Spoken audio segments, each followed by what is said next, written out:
Bonjour chers élèves, j'espère que vous allez bien. Toujours dans le cadre de l'enseignement à distance et dans l'œuvre de la tragédie moderne Antigone, aujourd'hui, je vais vous présenter une activité de production écrite afin d'améliorer votre niveau et vos compétences rédactionnelles.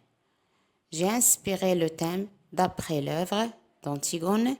Il s'agit du conflit des générations, inspiré exactement de l'activité de lecture que nous avons déjà évoquée, la confrontation des deux protagonistes, Antigone et Créon.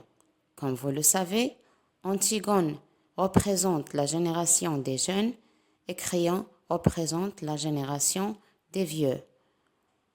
Antigone a refusé la proposition de ne pas enterrer le cadavre de son frère Polynice et Créon n'a pas pu la convaincre. Ici, on constate qu'il s'agit d'un conflit entre les deux personnages. Voilà, on va entamer une activité de production écrite dont le sujet est le conflit des générations. S'il vous plaît, soyez attentifs et suivez avec moi. Nous allons commencer l'explication de notre sujet et de la consigne et la tâche que vous allez faire. Pour l'activité, il s'agit d'une activité de production écrite. Le niveau, la première année du baccalauréat. L'intitulé Le conflit des générations, enfants-parents. L'objectif, rédiger un texte cohérent selon un plan préconçu, améliorer ses capacités rédactionnelles et traiter un sujet en relation avec son vécu quotidien. On va commencer par une mise en situation et on va lire le sujet. Créon essaye de convaincre Antigone de renoncer à son projet d'enterrement de Polynice. Cependant, l'héroïne refuse d'obéir à son oncle. Cette situation reflète un conflit se manifestant dans toutes les sociétés, à savoir le conflit des générations.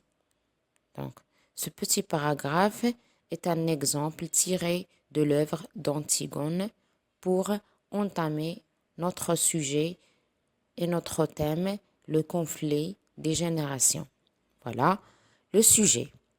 Le conflit des générations est une relation d'opposition entre des groupes d'acteurs différents au niveau d'âge et d'expérience. À titre d'exemple, les parents et leurs enfants. À votre avis, quelles sont les causes et les conséquences de ce conflit? Et quelles solutions proposez-vous pour le traiter? Donc la consigne est claire. Vous allez dire quelles sont les causes du conflit des générations, ses conséquences et proposer quelques solutions pour éviter ce problème.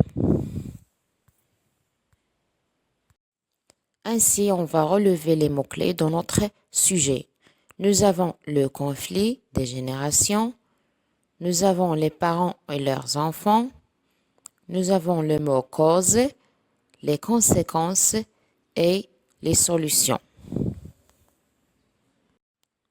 Donc, pour préciser notre tâche et qu'est-ce qu'on doit faire, nous allons répondre à quelques questions. Quel est l'intitulé de ce sujet? Avez-vous déjà rencontré ce sujet?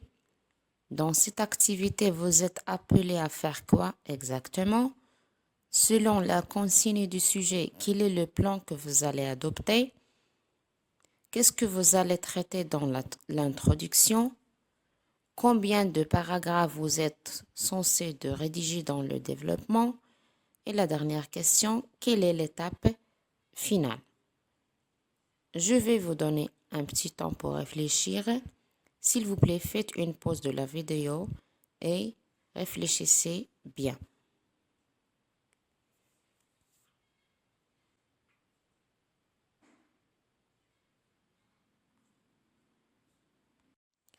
Voilà. Pour la première question, quel est l'intitulé de ce sujet? Il est clair, le conflit des générations. Avez-vous déjà rencontré ce sujet?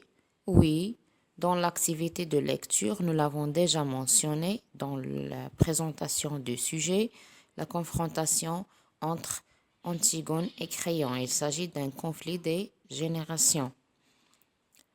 Dans cette activité, vous êtes appelé à faire quoi? Vous êtes appelé à rédiger un texte qui porte sur le conflit des générations. Le texte, bien sûr, sera argumentatif. Selon la consigne du sujet, quel est le plan que vous allez adopter? Il est clair qu'il s'agit d'un plan simple, une introduction générale, un développement et une conclusion. Donc, nous allons rédiger un texte argumentatif dont le sujet est le conflit des générations et qui est basé sur un plan simple, introduction, développement et conclusion.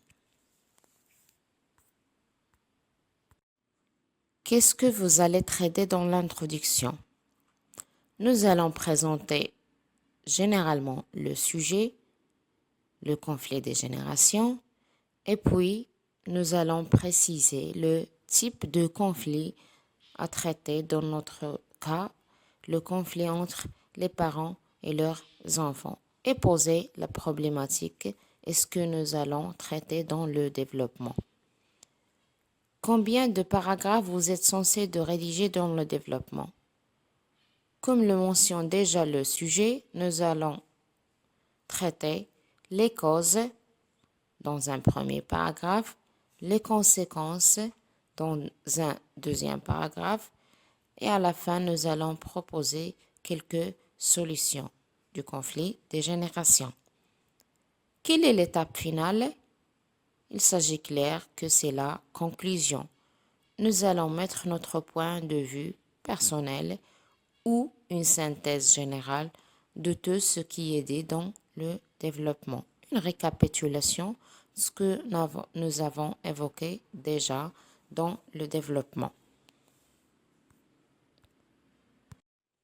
Voilà le plan que nous allons suivre. Pour l'introduction, nous allons présenter la problématique en question, à savoir le conflit des générations. Et puis, nous allons poser des questions à discuter dans le développement. Exemple d'une introduction. Chaque génération a ses caractéristiques, ses expériences et ses besoins propres. Lors de l'affrontement de ces générations, on parle de conflit des générations. Titre d'exemple, les parents et leurs enfants. Alors, quelles sont les causes et les conséquences de ce conflit et quelles sont les solutions proposées pour le traiter? Donc, comme vous voyez, l'introduction proposée présente la problématique au début et puis nous avons posé les questions que nous allons traiter dans le développement. Pour le développement, nous allons traiter 3 volets, les causes, les conséquences et les solutions. Dans le tableau suivant, je vous ai proposé quelques arguments pour chaque volet. On commence par les causes. Nous avons l'absence de communication entre parents et enfants. Comme vous le savez, aujourd'hui, il n'y a pas de communication entre les gens. La majorité communique dans un monde virtuel à partir des téléphones portables, dans les réseaux sociaux. Différence de l'âge et des occupations. Chacun a des occupations propres à lui. Les parents ne comprennent pas les besoins intimes de leurs enfants et les changements physiques et physiologiques, surtout à l'âge de l'adolescence. Dans cet âge, l'enfant a besoin d'un soutien psychologique, mais malheureusement, on ne trouve pas ce soutien de la part des parents parce qu'il y a des responsabilités, etc. Les enfants ne prennent pas en considération les conseils de leurs parents. Cette génération, comme vous le savez, est réticente. Et l'amour fou que portent les parents à leurs enfants, les empêche de leur donner une marge de liberté, ce que refusent les enfants. Donc voilà pour les causes, ils sont multiples. On passe aux conséquences. Il y a des effets négatifs sur la relation de respect entre les parents et les enfants. Il y a une certaine séparation, la délinquance des enfants. Ils peuvent devenir surexcités, agressifs et consomment les drogues en cherchant l'indépendance. D'autres peuvent se renfermer sur eux-mêmes et fondre dans la solitude et le silence. Les deux exemples empêchent le développement naturel de leur personnalité. Donc, les conséquences sont graves, surtout sur la relation entre les parents et les enfants et sur la psychologie et le comportement des enfants. On passe aux solutions. Personnellement, je propose la bonne éducation dès l'âge d'enfance. Les parents doivent adopter une communication réelle avec leurs petits. Les parents doivent trouver du temps pour communiquer avec leurs petits, les écouter, les aimer logiquement et leur laisser la liberté contrôlée et non pas la liberté totale. Et encadrer, bien sûr, de faire leur choix, par exemple des habits et d'amis. Les enfants aussi doivent écouter les conseils de leurs parents, car ils les dépassent beaucoup au niveau de la connaissance, de la vie, des relations sociales, etc. Les parents ont une expérience dans la vie, donc les enfants ne doivent pas être réticents, doivent écouter à leurs parents. On passe à la dernière étape de notre plan, c'est la conclusion. Nous allons faire une récapitulation de ce que nous avons déjà évoqué dans le développement en utilisant quelques termes. Par exemple, finalement, je vois que, enfin, personnellement, je pense que, de ma part, je considère que, donc on va exprimer notre point de vue personnel. Voilà, après l'explication du plan et qu'est-ce qu'on doit faire exactement, on passe à la rédaction individuelle. Donc avant de commencer la rédaction, je vais vous donner quelques conseils et recommandations. S'il vous plaît, respectez le plan proposé, utilisez des arguments pertinents, utilisez des liens logiques pour relier et agencer les arguments et restez dans le sujet et la consigne. Donc, je vais vous donner un temps pour répondre à la consigne. S'il vous plaît, faites une pause de la vidéo et rédigez votre texte. Voilà, maintenant on passe à la correction. Et pour enrichir votre vocabulaire, je vous ai choisi 3 textes différents. Je commence par le premier texte. Chaque génération a ses caractéristiques, ses expériences et ses besoins propres. Lors de l'affrontement de ces générations, on parle de conflit des générations. À titre d'exemple, les parents et leurs enfants. Alors, quelles sont les causes et les conséquences de ce conflit et quelles sont les solutions proposées pour le traiter? Comme vous voyez dans l'introduction, nous avons commencé par une définition de la problématique, le conflit des générations, et puis nous avons posé les questions que nous allons analyser dans le développement. On passe au développement. Les différences dans les perceptions, les attitudes, les manières d'agir peuvent se transformer en source de conflits. Ces dissemblances se manifestent tant au niveau émotionnel des opinions qu'au niveau des centres d'intérêt. Les deux parties voient les choses sous un angle différent et chacune d'elles pense que ses valeurs et convictions sont les plus correctes et devraient être appliquées. Donc, dans ce petit paragraphe, nous avons traité les causes du conflit des générations.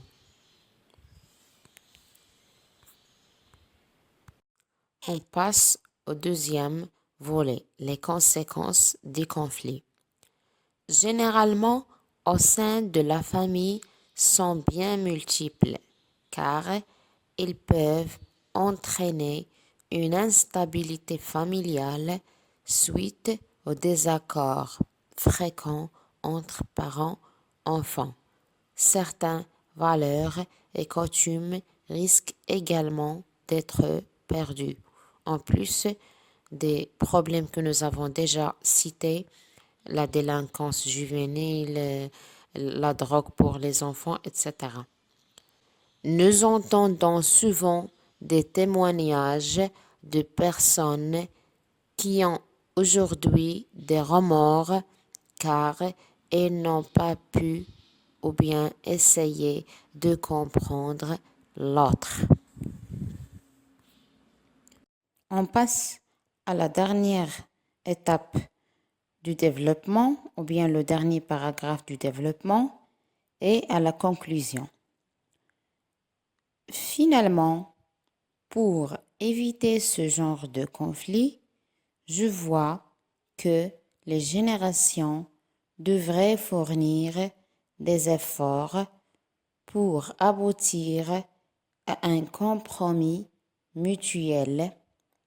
Les parents devraient s'intéresser à la vie actuelle de leurs enfants, de comprendre leurs orientations et tendances. Les enfants, quant à eux, doivent respecter leurs parents, suivre leurs conseils et chérir leur passé.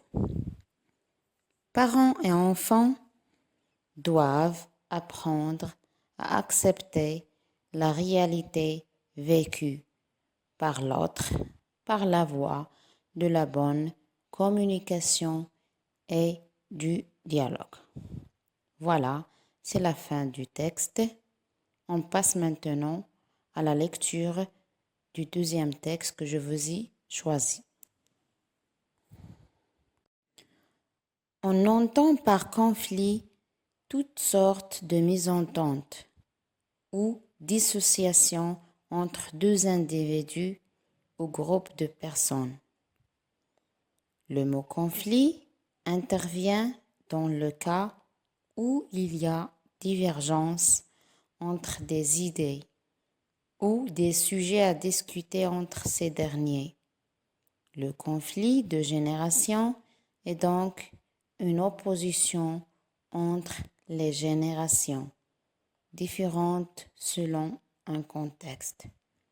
C'est-à-dire que les changements ont été portés ou accompagnés par une diversification croissante des attitudes et des valeurs d'une classe d'âge. Alors, quelles sont les causes de ce problème? Quelles sont ses conséquences et comment peut-on le résoudre? Comme vous voyez dans cette introduction, nous avons commencé par une définition du conflit des générations en général. Nous avons expliqué un peu le mot conflit des générations et puis nous avons posé les questions que nous allons traiter dans le développement. On passe au développement.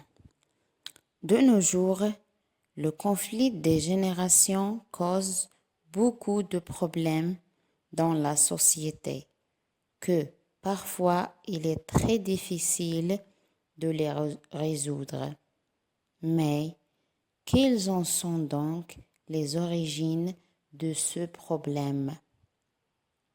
En premier lieu, la strate sociale engendre le conflit de génération dans la plupart des familles de notre époque. Beaucoup de parents n'acceptent pas que leurs enfants demandent la liberté totale. C'est certainement dans ce domaine que le conflit entre la génération des parents et celle de leurs enfants apparaît. Donc, comme vous voyez, nous avons commencé notre développement par les causes du conflit des générations. Par ailleurs, l'évolution de la vie en société marque le problème de génération parce que celles d'avant n'arrivent pas souvent à comprendre les attitudes et comportements de la génération d'aujourd'hui.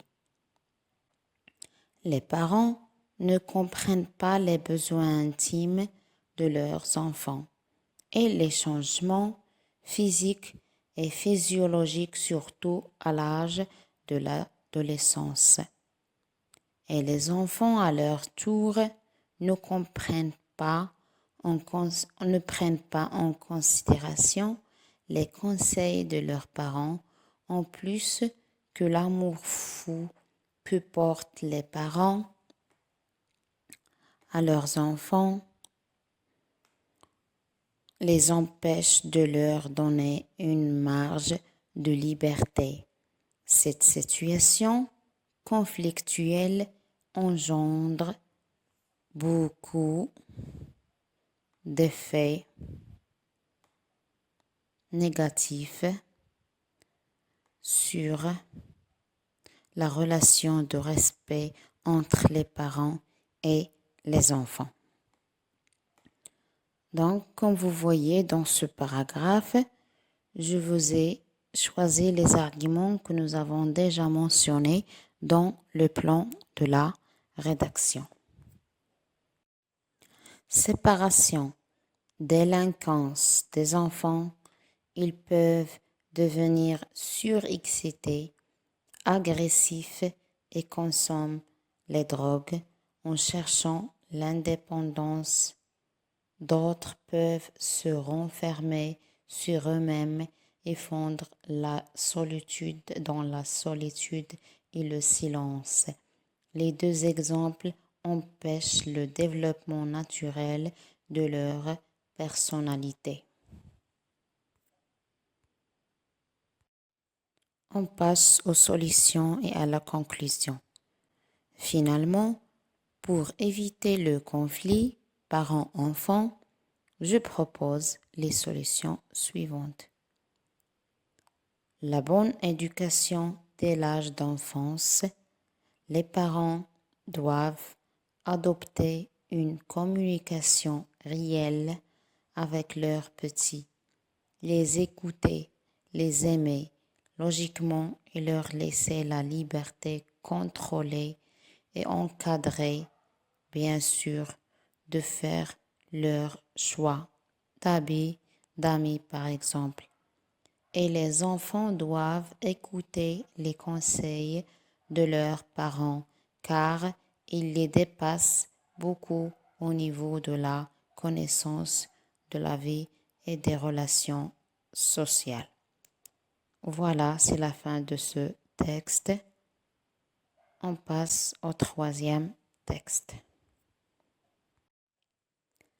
Selon certains, les jeunes d'aujourd'hui manquent de respect aux adultes et pensent avoir toujours raison. S'agit-il vraiment d'un manque de respect comme on a tendance à le croire, ou les adultes sont incapables de comprendre les jeunes et leur époque? Le conflit entre les générations a toujours existé. La première génération a toujours vu en la seconde une génération de révoltés, de mal adaptés et d'irrespectueux. Les adultes ont-ils oublié qu'ils étaient en conflit avec leurs prédécesseurs? Voilà pour ce texte. Nous avons changé un peu le plan. Nous avons posé la problématique et quelques questions que nous allons traiter dans le développement, à part celle des causes, des conséquences et des solutions. On passe au développement. Le monde d'aujourd'hui est très différent de celui d'autrefois. Les adultes ont beaucoup de mal à assurer une éducation à laquelle ils participent en grande partie, comme cela était le cas autrefois. Le monde d'aujourd'hui est dominé par l'information qui est à la portée de tous. Les jeunes communiquent entre eux par des moyens qui n'existaient pas autrefois et qui les rapprochent en temps réel. Les limites de l'espace n'existent plus. On peut communiquer par l'image et le son avec n'importe qui dans le monde. Il s'agit du phénomène de l'Internet et son évolution ultra rapide, évolution à laquelle les adultes sont restés en majorité à la marge et sur laquelle ils n'ont aucune emprise. Ce phénomène a tendance à isoler les jeunes quand ils sont chez eux. En effet, ils passent beaucoup de temps devant leurs ordinateurs et semblent s'y intéresser plus que toute autre chose. Quand les adultes interviennent pour les rappeler à la réalité, les jeunes considèrent cela comme une intrusion dans ce qui ne les concerne pas, d'où la naissance des conflits. Cependant, une autre catégorie de jeunes réagit violemment pour des causes liées à la consommation de stupéfiants qui agissent négativement sur leur caractère.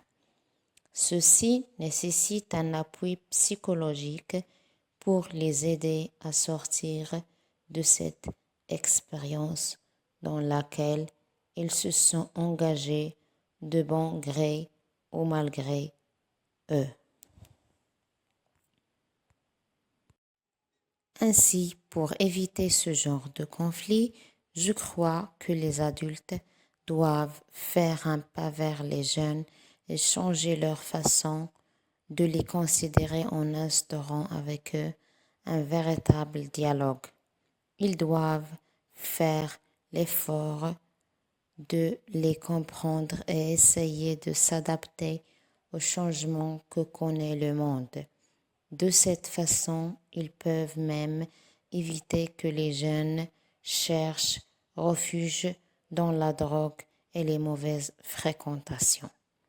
Voilà, c'est la fin du 3e texte. Je vous souhaite une bonne compréhension.